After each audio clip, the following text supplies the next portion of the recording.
Hello everyone. सो आज के lecture में हम बात करने वाले हैं एक बहुत ही इंपॉर्टेंट और इंटरेस्टिंग टॉपिक जिसका नाम है कोऑर्डिनेशन कंपाउंड, जिसे हम उपसंयोजन यौगिक भी कहते हैं।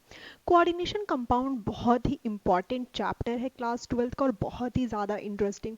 सबसे मेन फैक्टर यहाँ पर ये है क्योंकि ये हमारे एनसीईआरटी के फर्स्ट बुक में लास्ट चैप्टर है, तो बच्चे क्या करते हैं कि स्टार्टिंग के चैप्टर्स को तो बहुत अच्छे से पढ़ते हैं, लेकिन जो ये लास्ट चैप्टर्स होते हैं ना बुक्स के, उसे बहुत ही बस ऐसे वैसे पढ़ के निकल जाते हैं। लेकिन ऐसा नहीं करना है, बहुत ही इंपॉर्टेंट है, इनऑर्गेनिक की जान है कोऑर्डिनेशन केमिस्ट्री। तो इस बात को याद रखना और बहुत अच्छे से पढ़ना है कोऑर्डिनेशन केमिस्ट्री। आज के लेक्चर में हम बात करने वाले हैं डबल सॉल्ट एंड कॉम्प्लेक्स के बारे में। डबल सॉल्ट और कॉम्प्लेक्स क्या होता है, इसके पहले हम एक कहानी सुनते हैं। कहानी ऐसी है कि साइंटिस्ट लोग जब लैब में काम कर रहे थे तो उन्होंने देखा कि कुछ ऐसे कंपाउंड्स का फॉर्मेशन हुआ जिसे वाटर में डिसॉल्व यानी घोलने के बाद वह उसके आयंस में नहीं टूट रहे थे।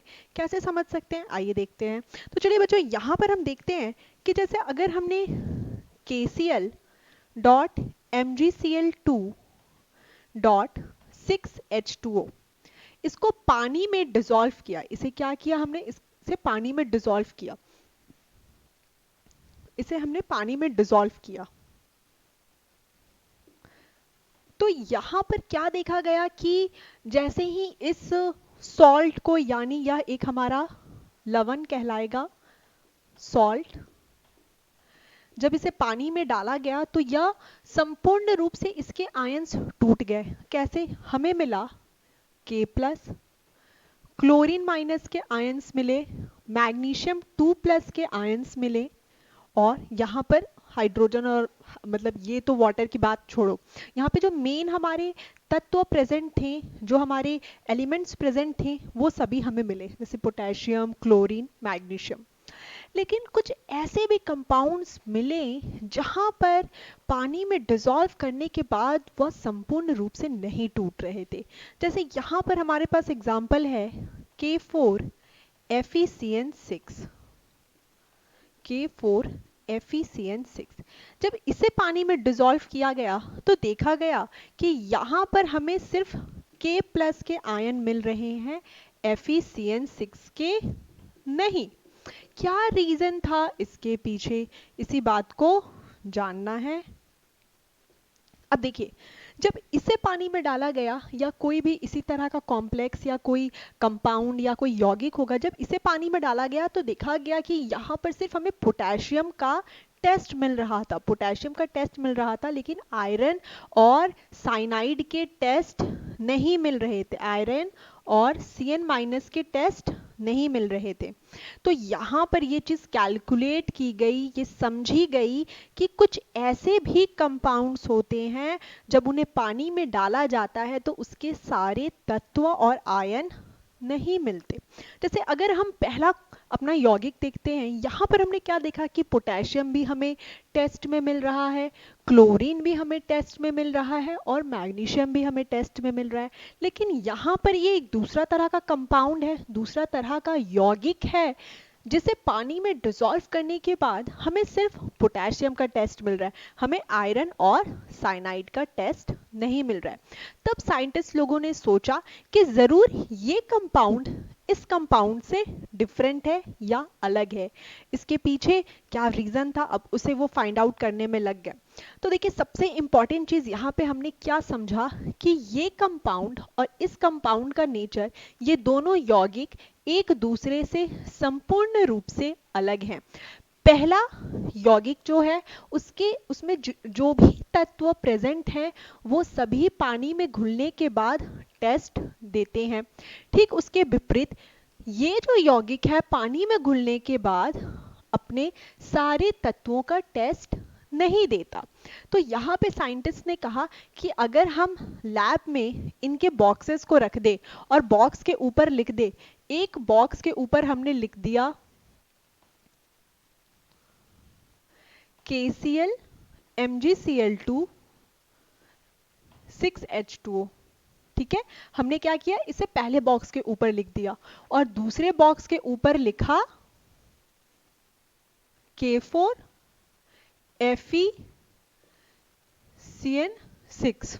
यहाँ पे हमने क्या लिखा बच्चों, K4FeCN6।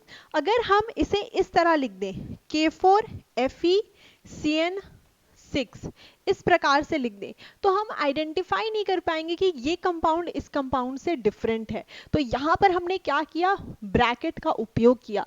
ब्रैकेट के अंदर वो सारे तत्वों को रखा जो पानी में डिसॉल्व नहीं हो रहे थे, जैसे कि FeCN6। यहाँ पे देखिए FeCN6 के आगे ये ब्रैकेट लगा हुआ है। तो यही कारण है कि इन ब्रैकेट का उपयोग किया गया कि हम द्विलवण और कॉम्प्लेक्स के डिफरेंस को देख पाए। आइए देखते हैं अपनी स्लाइड। यहाँ पे देखिए लिखा हुआ है द्विलवण तथा संकुल में क्या अंतर है, difference between a double salt and a complex. द्विलवण तथा संकुल दोनों ही एक स्थाई कंपाउंड होते हैं, दोनों ही स्थाई है, दोनों ही स्टेबल है। ये भी अपना स्टेबल है, ये भी अपना स्टेबल है। लेकिन यहाँ पर डिफरेंस कहाँ आता है, यहाँ पे अंतर कहाँ पर आता है, अंतर आता है जब इन्हें पानी में डिसॉल्व किया जाता है। तो देखिए लिखा हुआ है कि द्विलवण तथा संकुल, जिसे हम कॉम्प्लेक्स भी कहते हैं, यहाँ पर जो तत्व उपयोग किए जाते हैं इनकी स्टोइचियोमेट्री फिक्स होती है। ये नहीं कि यहाँ पर साइनाइड आपने 4 ले लिया, 3 ले लिया, यहाँ पर क्लोरीन हमने 10-12 ले लिया, ऐसा नहीं होता है। अगर किसी यौगिक को बनाया जाता है तो वहां पर उसके तत्व निश्चित होते हैं कि एक तत्व जब इस दूसरे तत्व के 5 मोल से मिलेगा तो 1 मोल इस यौगिक का निर्माण होगा।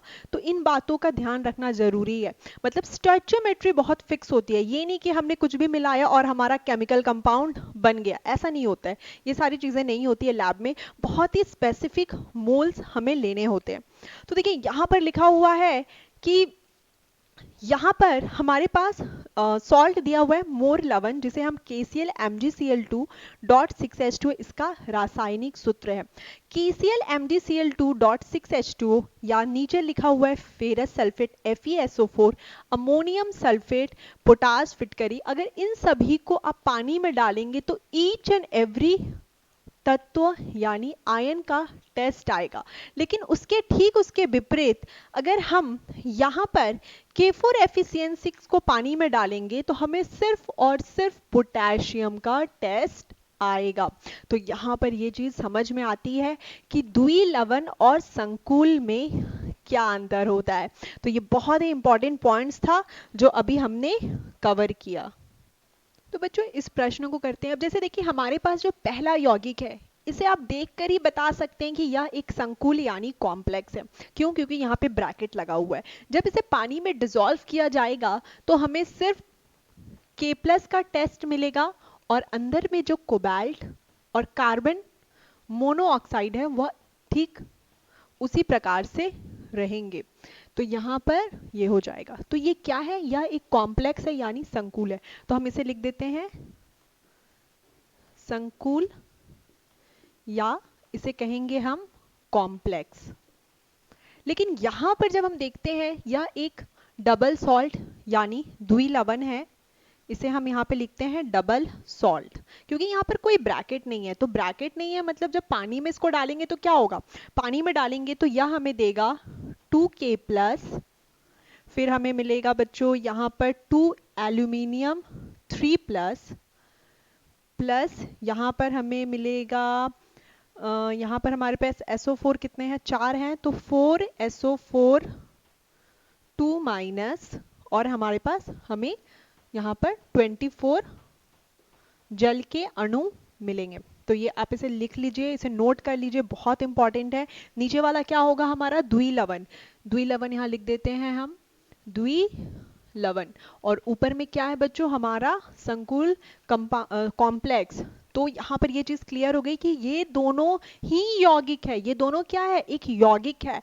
लेकिन यहाँ पर इन यौगिकों में डिफरेंस क्या है, पहला वाला कॉम्प्लेक्स है और दूसरा डबल सॉल्ट। तो आज के लेक्चर में बस इतना ही, मिलते हैं नेक्स्ट लेक्चर में। बहुत सारी नई टॉपिक को पढ़ेंगे, सीखेंगे। अगर हमारे चैनल पे फर्स्ट टाइम आए हैं तो ज़रूर सब्सक्राइब कर दीजिए और टेलीग्राम चैनल को ज्वाइन कर लीजिए। Thank you so much.